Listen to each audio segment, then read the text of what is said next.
Bonjour à toutes et à tous, ravi d'être parmi vous. Donc on a quelques minutes à passer ensemble sur une thématique qui me tient à cœur, le sport qui gagne. Et au-delà du sport qui gagne, c'est quand le sport rime avec entreprendre. Donc j'ai eu la chance d'être capitaine de l'équipe de France de natation, champion olympique, avec une philosophie assez novatrice de transformer un sport individuel en sport collectif. Je pense que le sport est une merveilleuse école de la vie. Je vais peut-être être un petit peu dur, mais qu'il n'y a pas une école qui apprend ce que l'on peut apprendre autour des terrains de sport, ou en tout cas toutes les valeurs et surtout les remises en question qu'on y apprend. Notre philosophie est le premier sujet de cette équipe incroyable que j'ai eu la chance, dans laquelle j'ai eu la chance d'évoluer, dans laquelle j'ai eu la chance d'être capitaine et de réfléchir à tout ce qui m'anime encore aujourd'hui, c'est-à-dire les sciences humaines, l'intelligence collective, l'anthropologie, la constitution, la composition d'une équipe. Quand on pense natation, on pense à un sport individuel. Notre philosophie a été de réunir des adversaires, de les faire cohabiter ensemble, de partager leurs secrets et de faire en sorte à ce qu'un point primordial de toutes les grandes réussites soit un axe majeur. C'est de faire en sorte que l'institution soit plus importante et plus respectée que toutes les individualités qui allaient composer ce collectif. Dans cette équipe assez incroyable, il y a eu les plus grands noms de la natation française, les Manodou, les Lacour, etc., dont vous avez entendu parler. C'est un premier sujet sur lequel on a capitalisé. J'ai arrêté ma carrière il y a maintenant près de 10 ans. J'ai monté une entreprise spécialisée dans le risque corporate assurance, bien loin du monde du sport. Il n'empêche que je n'utilise que ce que j'ai appris autour des terrains de sport. Et aujourd'hui, après 8 ans, on fait partie des leaders en France, des 5 leaders sur les risques corporate. On a la chance d'accompagner de très grandes entreprises françaises. Certaines étaient partenaires des Jeux sur des lignes assurance spécifiques. Qu'est-ce que c'est que pour moi l'intelligence collective? Dans un premier temps, c'est sortir de sa zone de confort. Le sujet de la zone de confort et de l'innovation est commun à toutes les histoires. Si on pense au sport, c'est la composition d'un staff, c'est d'avoir moins de moyens. On sait que le sport aujourd'hui olympique français est en évolution, mais reste encore précaire sur beaucoup de sujets. La construction d'une entreprise, c'est exactement la même chose. Comment aller gagner des appels d'offres quand on a en face de nous les majors de notre corporation, de notre industrie. Donc le sujet du comment faire mieux avec moins est vraiment une réflexion très importante au début de chaque projet. Je vous parlais tout à l'heure de l'ADN, de la fierté d'appartenance. Ça, pour moi, c'est clé pour une raison très simple. Dans le sport, pourquoi on va nager pour un club et pas un autre? Pourquoi est-ce qu'on va travailler dans une entreprise et pas une autre? Ça, pour moi, c'est quelque chose qui est très important pour une raison très simple, c'est que la fierté d'appartenance peut permettre de créer énormément de choses et notamment créer de l'échange. L'histoire un peu incroyable que j'ai vécue dans la natation et ce que j'utilise aujourd'hui au sein de mon entreprise, c'est que la notion de partage de secrets est très importante.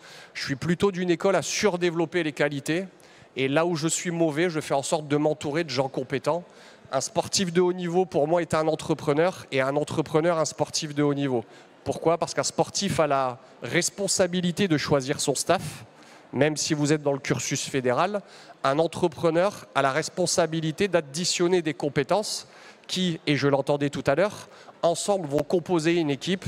Si on le retranscrit au sport, j'enfonce une porte ouverte, mais prendre les 10 meilleurs joueurs du monde ne fera pas forcément la meilleure équipe du monde. Le sujet de discipline, c'est un sujet très important pour une raison très simple, c'est que on parle beaucoup de motivation, mais la motivation, c'est cyclique. Le sujet de la discipline, c'est le souci du détail, la rigueur que l'on peut apprendre dans le sport de haut niveau. Et l'entrepreneuriat, c'est exactement la même chose. C'est pour ça qu'aujourd'hui, on voit beaucoup de sportifs de haut niveau, Clarisse en parlait, qui sont en mesure de structurer, de construire des entreprises de zéro, ou qui, au contraire, sont intégrés dans des très grands groupes français et ont une faculté à fédérer, à créer un nouvel ADN, à innover, et au-delà d'innover, parce que le sujet de gagner, c'est lourd, bien entendu, assez complexe. Maintenant, finalement, gagner, c'est la chose la plus simple à faire. Le vrai sujet, le vrai sacerdoce dans le sport de haut niveau, mais également dans l'entrepreneuriat, c'est perdurer. Perdurer demande beaucoup plus de choses, beaucoup plus de réflexion. Et la composition d'une équipe, et en général, et ce que chacun peut apporter, permet de perdurer si on est capable de tout se dire en se le disant correctement. Ça, c'est une clé sur laquelle je suis aussi très vigilant à l'époque de cette équipe de natation, mais aujourd'hui au sein de mon entreprise, c'est que je pense qu'on peut tout se dire en se le disant correctement. Je pense que la notion de rêve dans une équipe est importante. Pour moi, un rêve qui ne fait pas peur, ça ne s'appelle pas un rêve. Un rêve, c'est quelque chose qui paraît très lointain, très difficile à atteindre. Ça, c'est un rêve. Un rêve qui ne fait pas peur, ça ne s'appelle pas un rêve. Si je vous le retranscris aujourd'hui au monde de l'entrepreneuriat, si une, deux, trois fois dans l'année, on n'a pas cette sensation un peu des bouffées de chaleur, le cœur qui s'accélère, une nuit un peu agitée, avoir un moment important, une prise de parole, ça veut dire que tous les jours, on fait quelque chose que l'on est sûr de réussir. Ça veut dire qu'on n'optimise pas son potentiel. Le jeu du sport de haut niveau et le jeu de l'entrepreneuriat aujourd'hui, d'autant plus avec le contexte économique dans lequel on évolue, c'est un jeu de performance, un jeu de singularité pour exister dans une économie très complexe, mais surtout le moyen de perdurer. Et qu'est-ce que ça veut dire perdurer? On en parlait tout à l'heure, s'entourer, et au-delà de s'entourer, être capable de déléguer au bon moment en fonction de l'histoire de vie de l'équipe. Le sujet des émotions, c'est quelque chose de très important dans le sport de haut niveau et en l'entrepreneuriat. Pourquoi est-ce que finalement un sportif de haut niveau est un entrepreneur et inversement?